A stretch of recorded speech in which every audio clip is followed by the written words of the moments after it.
Let's bring in our team. News 13's Kelly Cook is covering this case for us in Sanford. Legal analyst Jaya Balani is here with us in our studios as well. Hi, Kelly.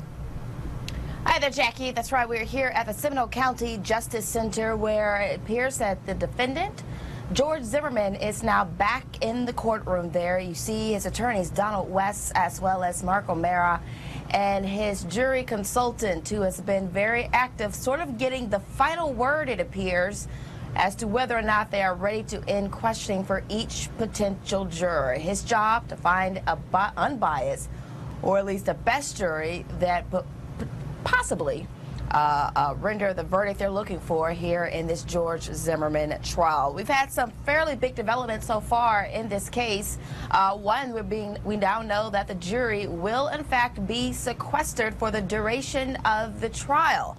Something that the judge felt needed to be said right on, as many jurors were coming up saying that the 6-week potential time period was simply too long to be away from friends and family, many taking care of children. She says the attorneys have agreed this trial will only last 2 to 4 weeks, but if you are selected to be on this jury, you will be sequestered. So what does all that mean? Let's bring in News 13 legal analyst Jaya Balani, who is from the Martin E. James Law Firm. Thank you so much for being with us this afternoon, Jaya. If you could just kind of bring us up to speed about sequestration and exactly how limited potential jurors are to the outside world.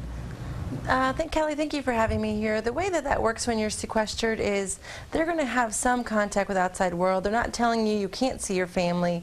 They just don't want you going to the scene of the crime. They don't want you on the internet researching the case, finding out what certain legal terms mean. They're trying to have as little outside input as possible to influence them on this case. All right, thank you very much. Also, another quick question for you. So far, I know you're just kind of coming and joining us. Martin E. James was here earlier this morning. We've seen 3 potential jurors so far in this case come to be questioned, taking quite a bit of time, and there's been some question about what they know, particularly about this case, as well as we're seeing some demonstrators out here ready for the next round of questioning, also known as round 2, as we've been calling it here on our coverage of the George Zimmerman trial. Can you explain to us exactly what round 2 will entail?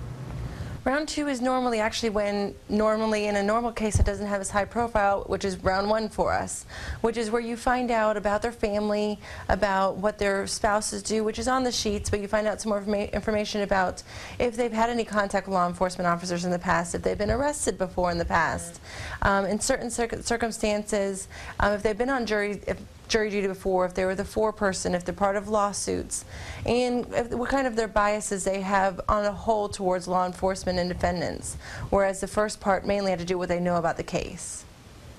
And Jaya, I hope you can clear this up for us. We had one potential juror who was questioned earlier today, and he said that he was told on his jury summons that he was not to look at any media coverage. Is that the case? Did they say they're actually on the jury summons to stop watching the news so they're not have any biases coming in? Does it happen that early?